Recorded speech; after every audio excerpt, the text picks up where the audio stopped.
O homem moderno sabe o que faz, sabe o que sente, sabe o que pensa, mas não sabe o que é. Nós somos apenas corpo e mente ou há algo mais profundo da nossa constituição? Bem-vindos ao canal Pneuma, eu chamo-me Nuno Santos e hoje é dia 7 de março de 2026. Hoje vamos dar um exemplo de um texto bíblico que é lido milhares de vezes, sem exagero, que foi sempre lido a partir de uma ideia já induzida e por isso nunca plenamente entendido. Hebreus capítulo 4, versículo 12. Eu próprio li este texto durante décadas e só recentemente é que me apercebi que não estava realmente a ouvir o texto. Eu estava a ouvir a versão condicionada que a minha mente já tinha arquivado e cada vez que eu ia ler era induzido automaticamente, mecanicamente, a chegar a essa mesma conclusão pré-estabelecida. E isto tem uma implicação muito maior do que aquilo que parece à primeira vista. Nós vamos ler Hebreus capítulo 4, versículo 12 e 13, vamos ler devagar e vamos simplesmente ouvir o texto. Porque muitas pessoas já o têm decorado e devido à repetição constante ao frequentar organizações religiosas, é isto que acontece. A mente já concluiu o objetivo do texto mesmo antes de o ler. A mente salta logo para a conclusão antes de ouvir a frase inteira. E isto já entra aqui no campo do condicionamento, da programação espiritual. Vamos então ler o texto. E diz assim: Pois a palavra de Deus é viva e eficaz, mais afiada que qualquer espada de dois gumes, ela penetra até ao ponto de dividir a alma e espírito, juntas e medulas, e julga os pensamentos e as intenções do coração. Nada em toda a criação está oculto aos olhos de Deus, tudo está descoberto e exposto diante dos olhos daquele a quem havemos de prestar contas. Agora vamos parar aqui e quase certeza que ao ler este versículo bíblico surge imediatamente uma voz interior, na nossa mente, uma voz automática, que a mente conclui mecanicamente qual é o objetivo do texto. E que este texto está-nos a dizer que a Bíblia é inspirada, que é poderosa, que nos corrige e que nos endireita. E pronto, ficamos por aqui. 99% dos cristãos estacionam aqui. E é isto que está a acontecer. Nós, sem nos apercebermos, a nossa mente entra num afunilamento. Assim como a água, quando entra num funil e é direcionada para um sítio, assim a nossa mente é direcionada para algo já definido antes de nós lermos. O nosso consciente e o subconsciente completam o texto por nós. E aqui está o problema. Normalmente este texto é usado dentro das organizações religiosas para falar da autoridade da Escritura. E ficamos por aí. Nós não estamos a dizer que o versículo não diga isso. Sim, é verdade que diz isso. Mas o objetivo de Hebreus 4.12 não é, primariamente, a autoridade bíblica. Não é. E pensem nisto. Podemos passar a vida inteira a ler a Bíblia sem nunca permitir que ela opere em nós. Hebreus 4.12, ele está inserido num contexto de 3 capítulos, que é capítulo 3, 4 e 5 da carta aos Hebreus. E estes 3 capítulos atravessam basicamente 3 temas, 3 eixos que se repetem constantemente, que é o esqueleto do discurso, que é a expressão sumo sacerdote, a expressão não endurecer o coração e descanso de Deus. E vejam como estes 3 eixos se repetem constantemente durante estes 3 capítulos. Capítulo 3, o versículo 1. Portanto, santos irmãos, participantes do chamado celestial, fixem os seus pensamentos em Jesus, apóstolo e sumo sacerdote que confessamos. Está aqui a dizer que Jesus é sumo sacerdote. Note o capítulo 4, versículo 14.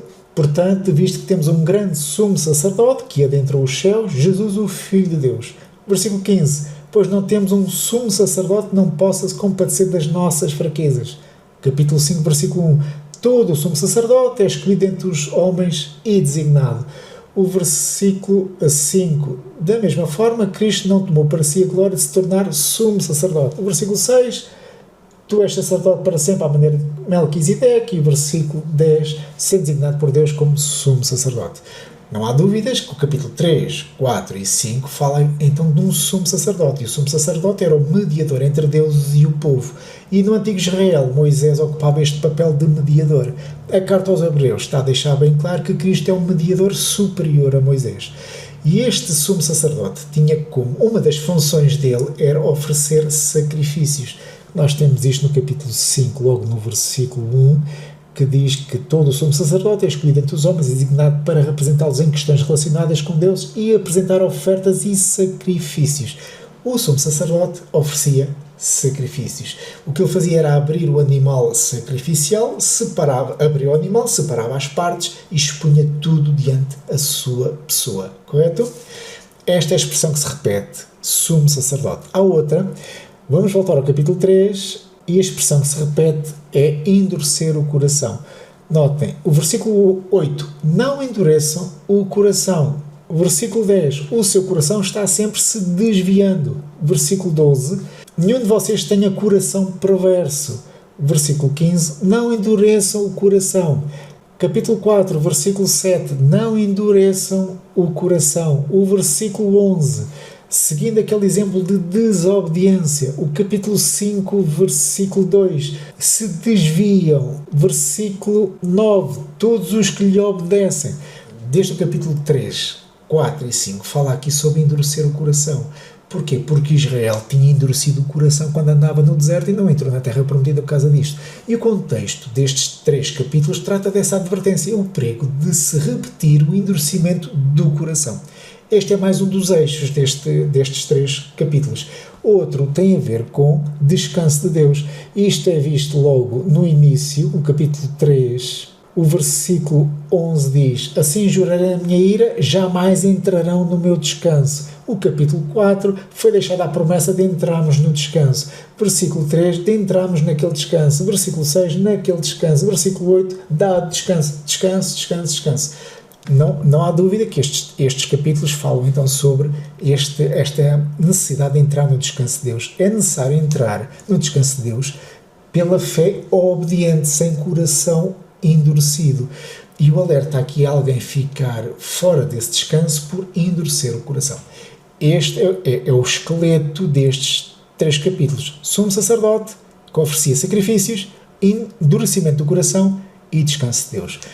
Quando nós percebemos estes 3 temas, estes 3 eixos, o cenário de Hebreus 4.12 começa a ganhar forma.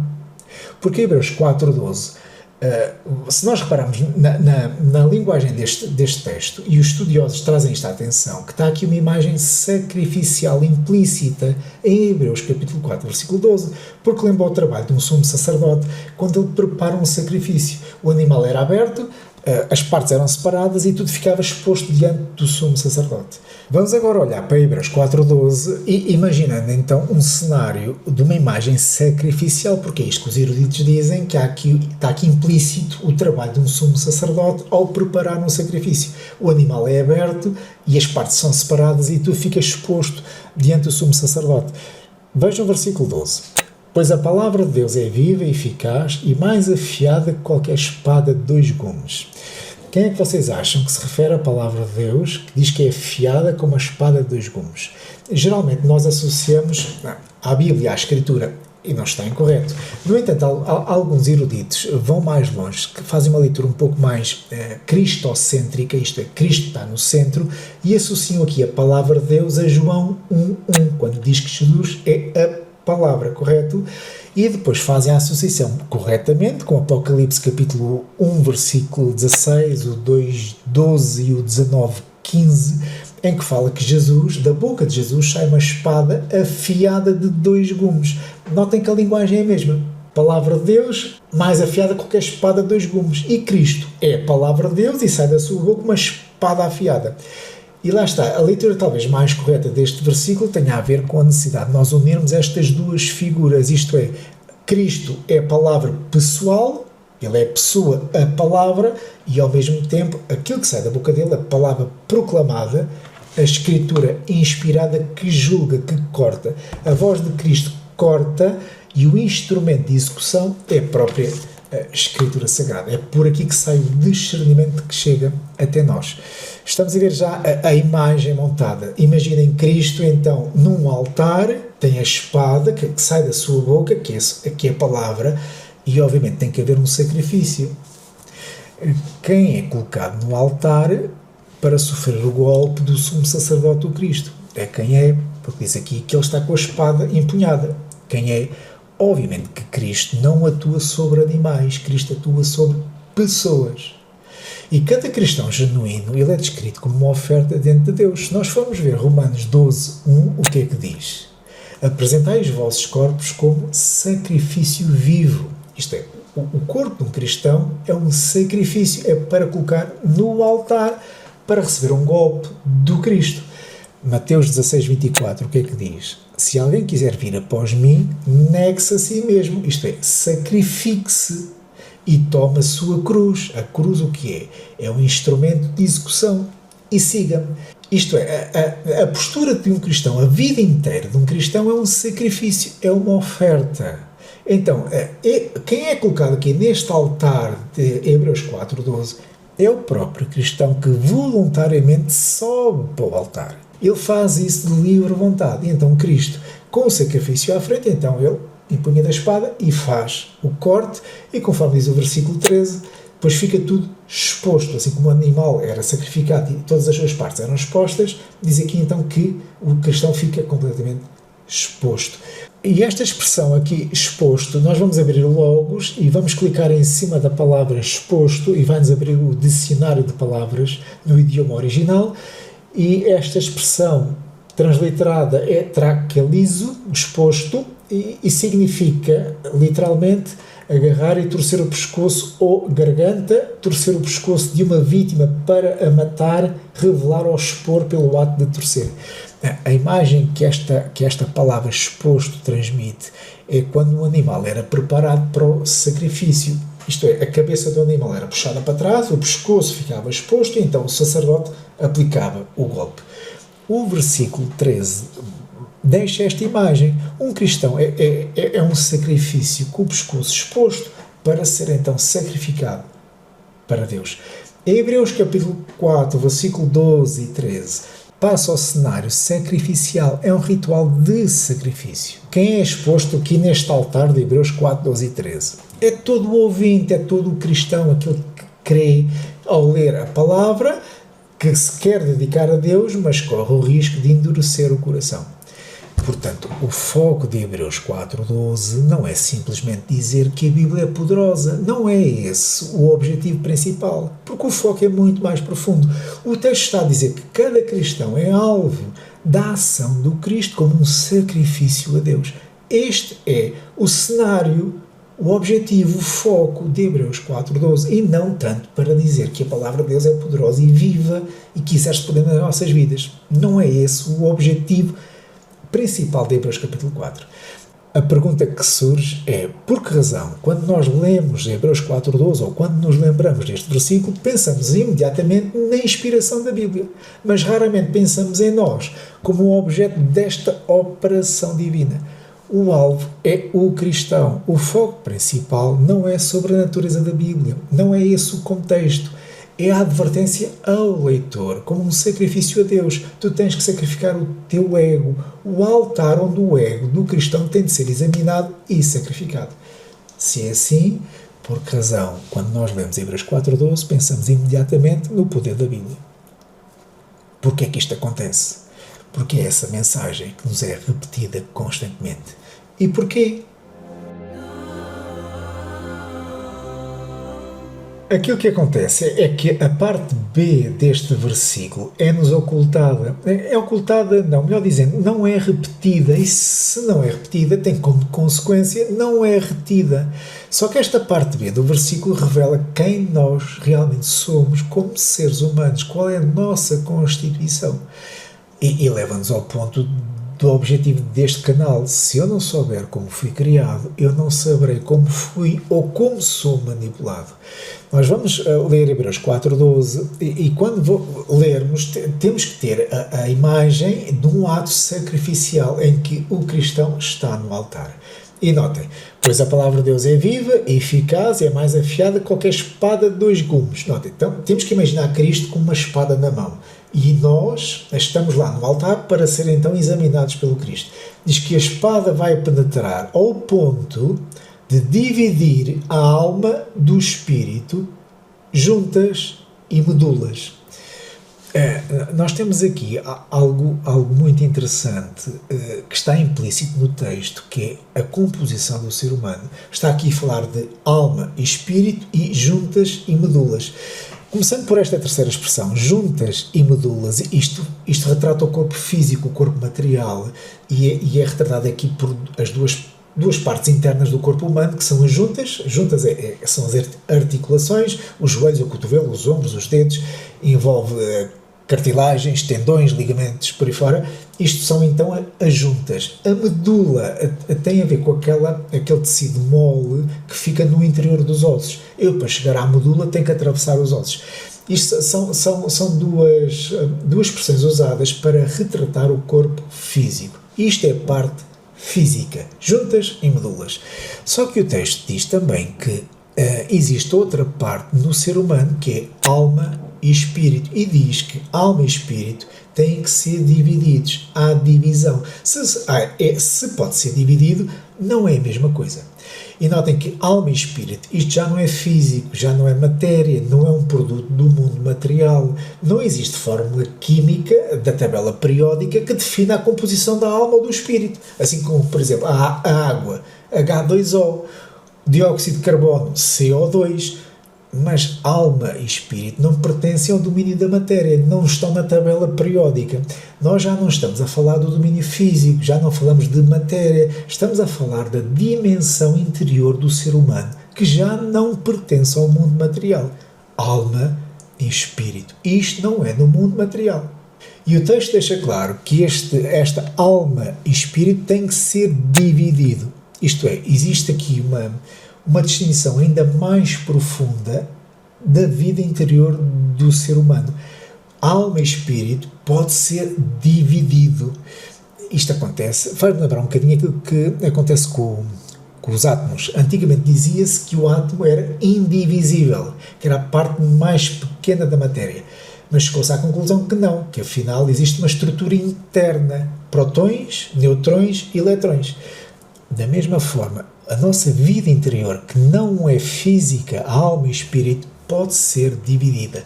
O interior humano não é apenas uma única camada, alma, não. Além da alma, ainda há o espírito. A alma não é a camada mais profunda.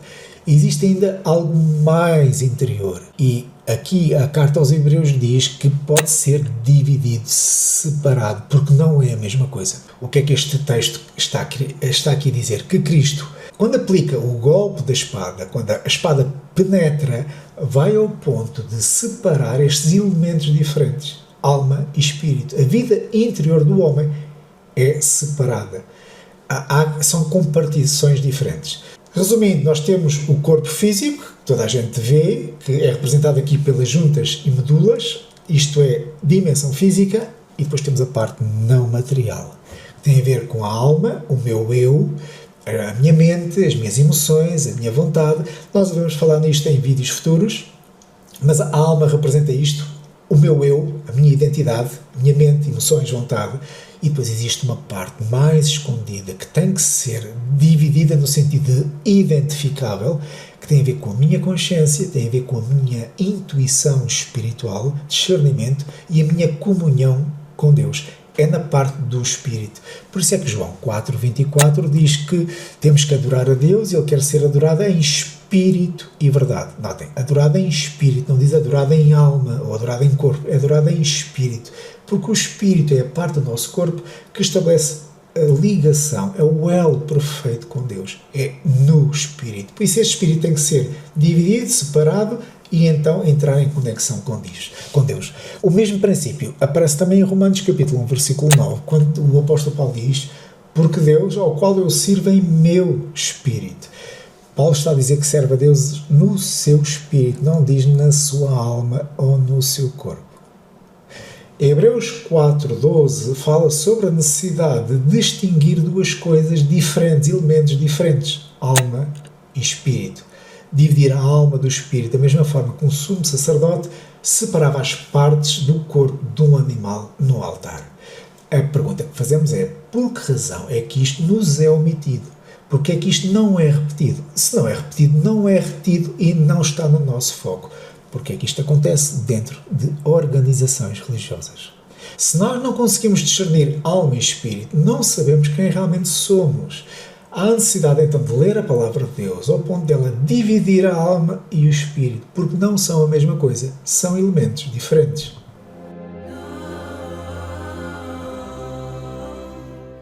Muitos teólogos seguem uma visão, segundo a qual o ser humano é composto apenas de corpo e alma e que o espírito está incluído na alma. O espírito é apenas uma função da própria alma. Só que esta forma de entender o ser humano, de apenas corpo e alma, isto não surge da Bíblia, mas isto foi fortemente influenciado pela filosofia grega de Platão e Sócrates. E este modelo platónico de corpo e alma está ligado diretamente à defesa da imortalidade da alma, porque é conveniente. Lá está, é uma filosofia que define a morte como a alma a separar-se do corpo. Por isso o espírito não pode ser algo separado da alma, porque senão arranjamos aqui um problema. Esta visão de Platão teve um impacto na doutrina cristã logo nos primeiros séculos. Vários pensadores cristãos foram influenciados pelo platonismo e tenderam a interpretar que a alma é igual a espírito, que o espírito é uma função da alma. Mas a linguagem, quer no Antigo Testamento, quer no Novo Testamento, apresenta o ser humano com 3 dimensões distintas: corpo, alma e espírito. E a Bíblia não deixa dúvidas nesse sentido. No entanto, alguns eruditos insistem e argumentam que alma e espírito são apenas termos intercambiáveis, são tipo sinónimos. Como estou a dizer eu, vermelho e encarnado. Lá está, vermelho e encarnado são sinónimos. Mas em Hebreus 4.12 dizer temos que dividir o vermelho e o encarnado, quer dizer, isto não faz sentido nenhum, seria uma redundância. Se é dividido é porque é diferente, certo? E eu gostei muito de um outro erudito, que é Austin Sparks. Ele é um erudito do século XIX. Ele escreveu um pensamento muito interessante acerca deste assunto. O livro é Quem é o Homem? E ele diz assim, em determinada altura: há aqueles que sustentam que o espírito, ou pneuma, é apenas a vida da alma e do corpo o fator animador. Ok, há alguns que dizem isto.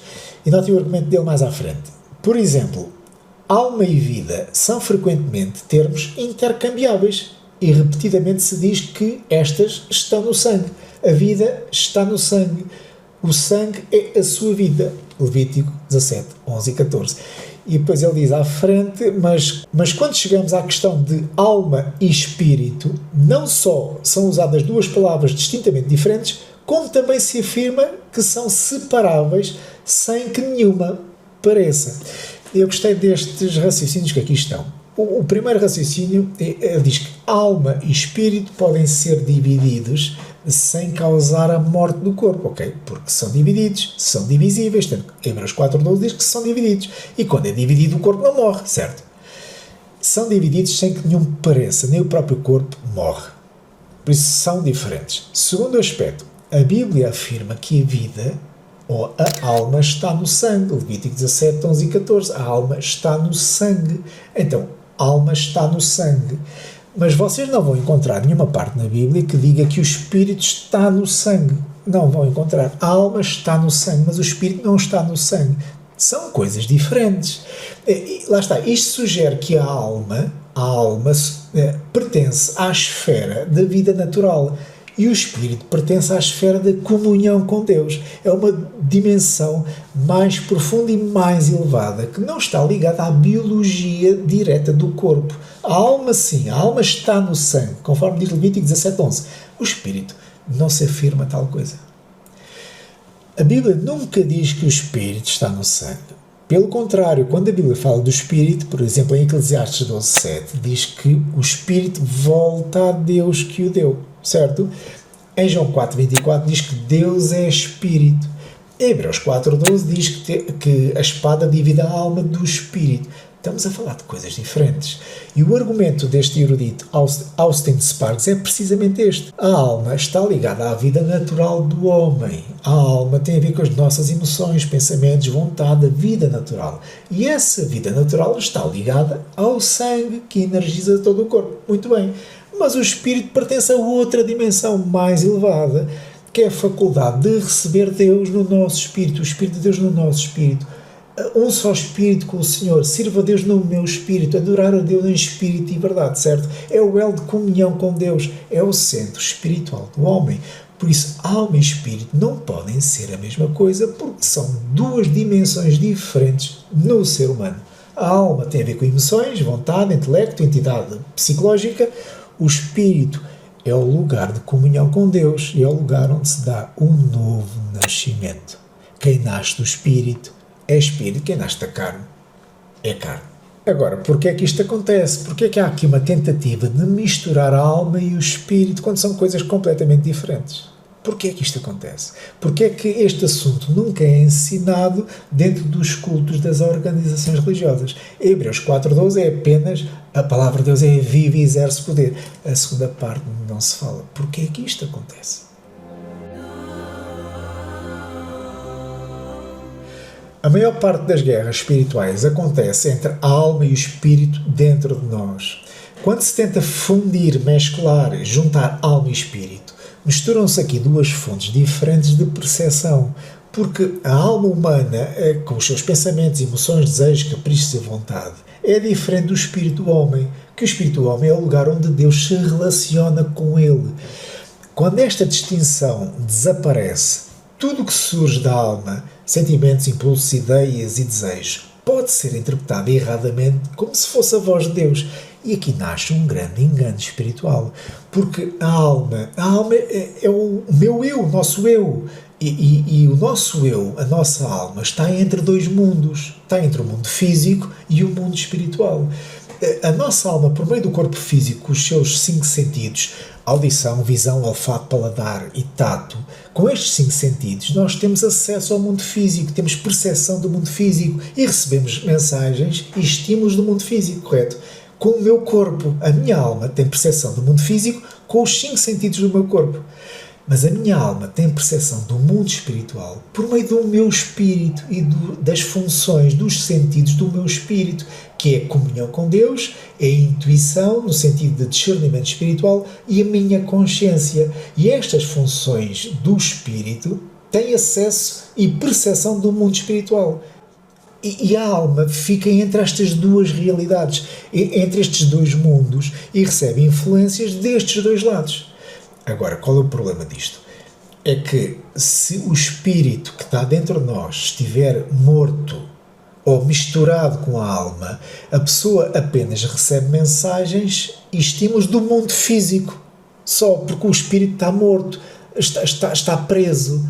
E tudo o que recebe é do mundo físico. E pode erradamente pensar que algumas percepções, que alguns sentimentos, que alguns pensamentos que vêm do mundo espiritual. Não, vem do mundo físico, porque o seu espírito não está dividido, conforme diz Hebreus 4.12. Ainda está mesclado com a alma, está confundido e está morto, está retido, está aprisionado.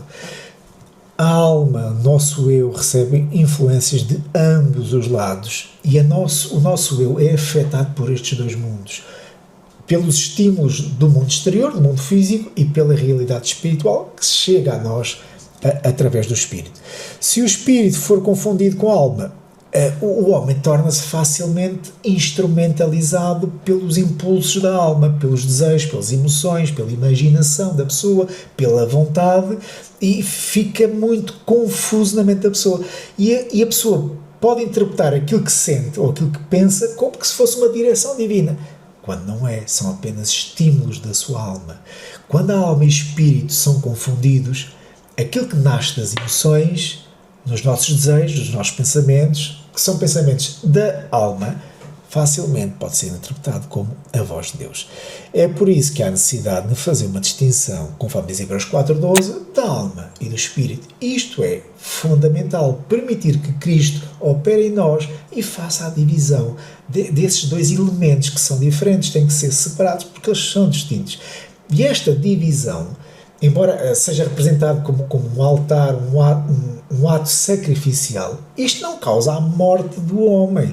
Não, traz discernimento, traz luz. A pessoa já consegue discernir a alma do espírito, permite distinguir aquilo que vem da alma, aquilo que vem do espírito, separa impulsos humanos daquilo que verdadeiramente procede de Deus e torna-se possível discernir a origem daquilo que surge dentro de nós. Aquilo que surge dentro de mim é os desejos e impulsos da minha alma ou vem da comunicação de Deus no meu espírito? Porque Deus relaciona-se connosco primariamente pelo espírito, não é pelo corpo, nem através da alma, é pelo espírito. Por isso é que o apóstolo Paulo diz em Romanos 1.9 que eu sirvo a Deus no meu espírito, não diz na minha alma. João 4,24, adorem a Deus em espírito. Quando o espírito está separado da alma, isto é, quando está vivo, quando está liberto, quando está ativo, o cristão não é enganado, quer por emoções, pressões externas, impulsos da alma, do género, isto que eu estou a sentir foi Deus ou é uma emoção? Este pensamento foi discernimento do espírito ou é uma projeção dos meus sentimentos? Isto foi um zelo espiritual ou foi programação mental? E é isto que nós temos que conseguir distinguir para não ser enganados, porque nem tudo aquilo que é intenso é espiritual. Porque muita coisa intensa, a maior parte das coisas intensas, vem da própria alma da pessoa. E aqui está o perigo, se a pessoa não conseguir distinguir o que é da alma e aquilo que é do espírito. Eu posso viver décadas numa fé que parece espiritual, mas é apenas uma fé da alma. E porquê é que isto interessa ao sistema religioso? Porquê é que isto interessa? É porque para eles é conveniente que o crente, o cristão que frequenta o culto, que vai às reuniões, mescle, junte, confunda emocional com o espiritual. E lá está, ensinam isto, que alma e espírito são apenas termos intercambiáveis, são sinónimos, e eles conseguem desta forma criar ambientes para estimular emoções, provocar sentimentos. Qual vai ser o resultado? É que os membros que estão a assistir reagem emocionalmente e os sentimentos dos membros são grampeados, são sequestrados e facilmente o membro confunde aquilo que está a ouvir com a voz de Deus. Quando às vezes dizem, tocou-me o coração, este pastor tocou-me o coração, ou esta organização é tudo o que eu precisava para me sentir seguro. Ok, mas aquilo que realmente houve foi um avivar do espírito da pessoa ou apenas alimentou necessidades emocionais? Estão a ver a importância do sistema religioso mesclar, juntar alma e espírito. Esta é a razão que para o sistema religioso um cristão agir pelo espírito não interessa. Não interessa porquê? Porque essa pessoa deixa de ser instrumentalizável, não se consegue controlar, não é programável e não responde às estruturas humanas. E porquê é que não responde às estruturas humanas? Porque o espírito tem uma natureza diferente, conforme diz Jesus em João 3,8, que o vento sopra por onde quer. O vento, isto é, o pneuma, o espírito, sopra por onde quer. O espírito não é controlado pelas emoções, pela mente humana, ela move-se de acordo com aquilo que vem de Deus.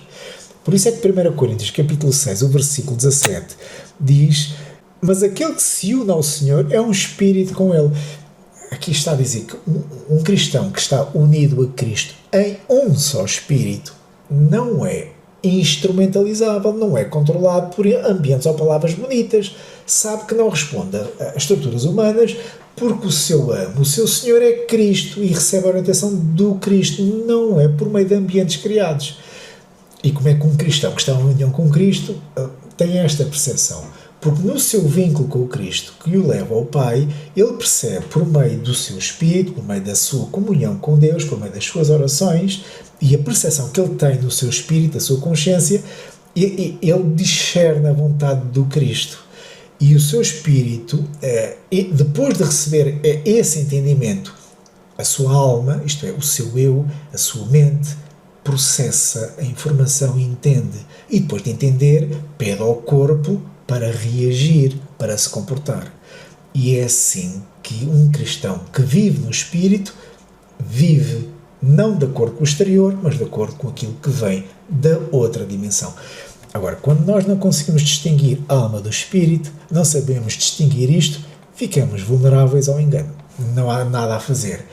Mas para o sistema religioso, há aqui uma tentativa de tentar fazer com que as pessoas funcionem de acordo com a alma, isto é, animicamente, que sejam cristãos anímicos e não cristãos do espírito.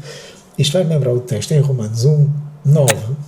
E notem, nós vamos ler uma tradução, e a maior parte das traduções diz isto: porque Deus, a qual sirve em meu espírito no Evangelho do seu Filho. Ok, aqui está bem claro que nós devemos servir em nosso espírito, no nosso pneuma. Agora notem como é que a Nova Versão Internacional traduz este versículo. Diz assim: Deus, a quem sirve de todo o coração pregando o Evangelho do seu Filho. Notem, sirve de todo o coração. Mas a palavra que lá está não é coração, é pneuma. E pneuma é espírito, não é coração. Qual é o problema disto? É que qualquer leitor que vá ler isto associa a palavra coração a emoções humanas. É automaticamente. Porque, o coração, as emoções, os sentimentos, as emoções. Sim, eu tenho um zelo enorme no meu coração por Deus. Mas não é isso que o texto está a dizer. Não está a falar em sentimentos baratos. Não está a falar das emoções da alma, dos sentimentos da alma. Está a falar do espírito. E lá está, as religiões tentam, de uma forma ou de outra, manobrar a conversa para que o crente haja de forma emocional, porque as religiões não conseguem manipular os membros que agem por espírito. Porque se eles estão em união com o Senhor, são um só espírito, e são um só espírito, não são instrumentalizáveis. Apenas Cristo lá chega por meio da palavra, e não por meio de discursos e ambientes bonitos. O controle humano fica muito limitado a alguém que age por espírito. Porquê? Porque não estão a viver de acordo com as suas emoções, com os seus pensamentos, com os seus desejos e caprichos. Porque emoções podem ser estimuladas, os sentimentos podem ser provocados, os ambientes podem ser criados, as narrativas podem ser moldadas. Mas quem está em união com Deus por meio do Espírito não é manipulável. Há necessidade de nós fazermos uma distinção entre o emocional e o espírito. Aquilo que muitos chamam de espiritual não é nada mais, nada menos do que o emocional a dominar e a governar a pessoa. Se a palavra não separar em mim o que é da alma e o que é do espírito, eu posso me aproximar de Deus, sim, mas com motivações misturadas. Alma e espírito, tal e tudo muito mesclado. Entendam isto, que a maior parte das guerras espirituais acontece entre a alma e o espírito dentro de nós. Se eu leio a Escritura apenas a um nível intelectual, isto é alma. Se eu uso a Escritura para defender uma identidade religiosa, isto é alma. Mas quando a palavra me divide a alma do espírito e eu consigo distinguir emoções, sentimentos e pensamentos da voz de Deus, isto é agir no espírito e isto muda tudo. Se a nossa relação com Deus é mediada por meio de uma organização, ou é validada por meio de sensações, ou é confirmada por meio de líderes religiosos, ou é dependente do ambiente onde eu estou inserido, então há espaço para você ser manipulado e você se torna uma peça facilmente controlável. O que é que incomoda o sistema religioso? É quando a relação de um crente, de um cristão com Deus, acontece no espírito. O espírito separado da alma, definido, liberto, vivo, e vive em comunhão com o Espírito Santo. Então o controle humano sobre tal pessoa fica muito limitado. E é isto que preocupa o sistema religioso. Porque o critério deixa de ser externo, a pessoa já não depende do ambiente, do líder, da instituição, passa a ser discernimento espiritual interior. E isto não pode ser fabricado por instituições humanas. Desta forma, se você se une ao Senhor, então é um Espírito. Isto significa que o verdadeiro centro da sua fé, não está nas emoções, não está na mente, nem em estruturas religiosas, mas no Espírito regenerado, um Espírito que nasceu de novo, nasceu do Espírito. Surge agora uma pergunta inevitável para nós concluirmos o vídeo. Se a palavra de Deus, o Cristo ou a própria Escritura divide a alma e o Espírito, então o que é exatamente o Espírito do homem? Onde está? Qual é a sua função? Como se relaciona com Deus? O apóstolo Paulo responde a esta pergunta e afirma até que cada crente é templo de Deus. Se nós somos templo, como se aplica isto ao corpo, alma e espírito? É isso que nós vamos descobrir no próximo episódio do canal Pneuma. Até lá, eu convido-vos a fazer um exercício. Leiam, por favor, Hebreus, capítulo 3, 4 e 5 com calma. Depois, voltem a ler Hebreus 4:12. E talvez, pela primeira vez, consigam ouvir o texto e vão conseguir ver aquilo que organizações religiosas nunca permitiram.